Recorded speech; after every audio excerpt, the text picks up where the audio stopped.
Imagine walking into one of the most prestigious art galleries in New York City. The walls are lined with masterpieces. A Pollock, a Rothko, a de Kooning. Tens of millions of dollars hanging in gilded frames, authenticated by the world's leading experts. Purchased by the world's wealthiest collectors. Now imagine every single one of them is fake. Not a cheap imitation. Not a rushed copy. A forgery so perfect that curators, scholars, and auction house specialists, people who had spent their entire careers studying these artists, looked at them and saw nothing wrong. Nothing at all. This is not a hypothetical. This happened. For over 15 years, a small network of con artists, middlemen, and one extraordinarily gifted painter flooded the upper tier of the American art market with counterfeit works that generated an estimated $200 million in fraudulent sales. And the most chilling part?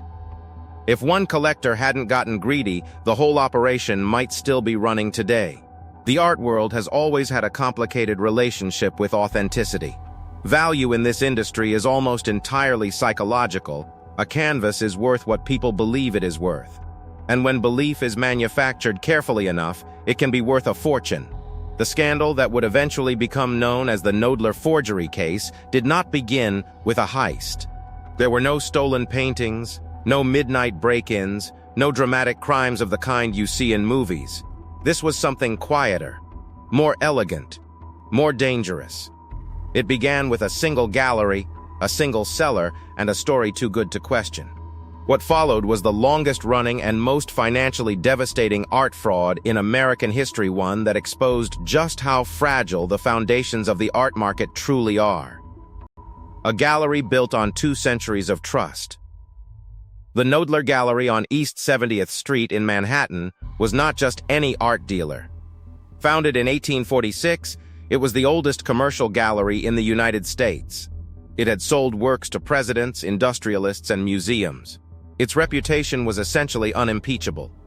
So when a mid-level dealer named Glafira Rosales approached the gallery in the mid-1990s with a collection of previously unknown abstract expressionist works, the gallery's director, Anne Friedman, did not immediately see red flags. She saw opportunity. Rosales had a story. The paintings, she claimed, came from a secretive Swiss collector, a man who had purchased them directly from the artists decades earlier and wanted absolute privacy. No paper trail, no public record. Just the works themselves. And the works were extraordinary. The man behind the brushstrokes. What Friedman and the buyers never knew was that every single painting in Rosales's collection had been created in a garage in Queens, New York, by a Chinese immigrant artist named Pei Shen Qian. Qian was not a criminal by nature. He was a trained artist who had studied classical techniques, and he possessed a rare and dangerous gift, the ability to inhabit another painter's style so completely that the imitation became nearly indistinguishable from the original. Working from photographs and reference materials, Qian would produce a Pollock or a Rothko in a matter of days. He was paid a few $1,000s per painting. Those same paintings would later sell for millions. He reportedly used house paint, tea, and even dirt to artificially age his canvases. He studied not just the visual style of each artist, but their physical process, the weight of the brushstroke, the texture of the surface, the way paint pooled and cracked over time. The forgeries were not just visually convincing. They were technically convincing. The experts who said yes. Here is where the story becomes truly uncomfortable.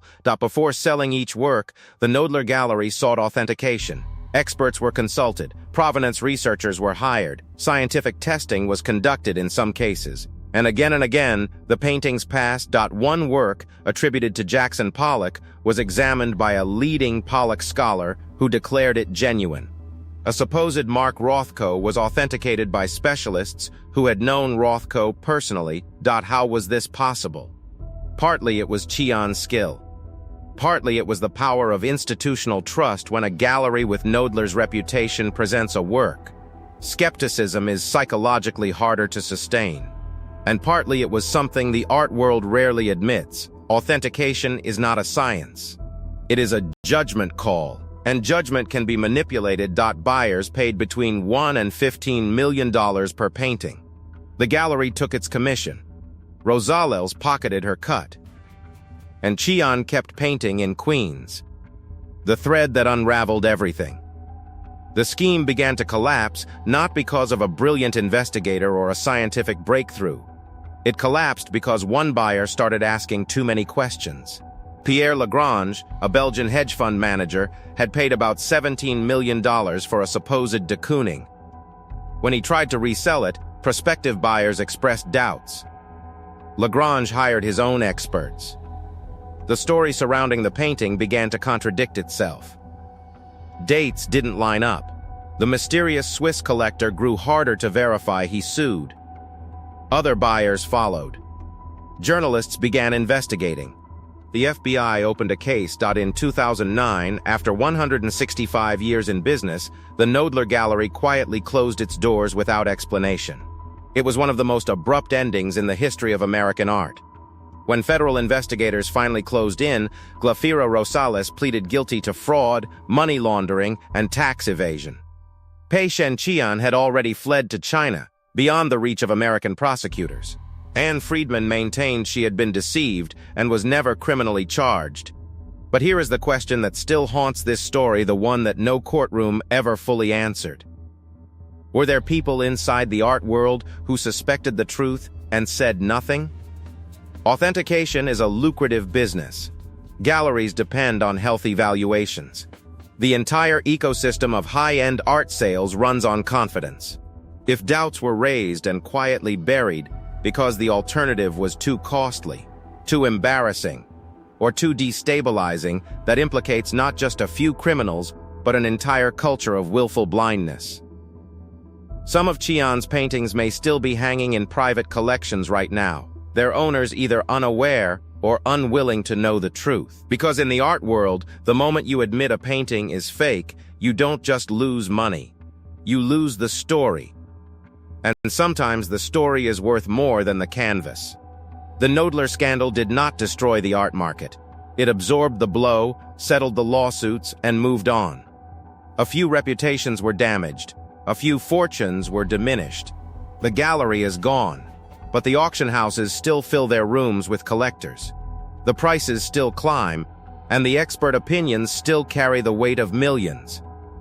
What this case really exposed was not a flaw in the system. It was the system working exactly as it was designed for those with the most to gain. Authenticity matters only until it becomes inconvenient. Pei Shenqian, the man who painted $200 million worth of masterpieces for a few $1,000s each, is believed to still be living in Shanghai. He has never faced trial. He has never publicly spoken at length about what he created. Somewhere, hanging in a beautiful room, there may be one of his paintings right now admired, insured, and completely believed. And maybe that's the most unsettling thing of all.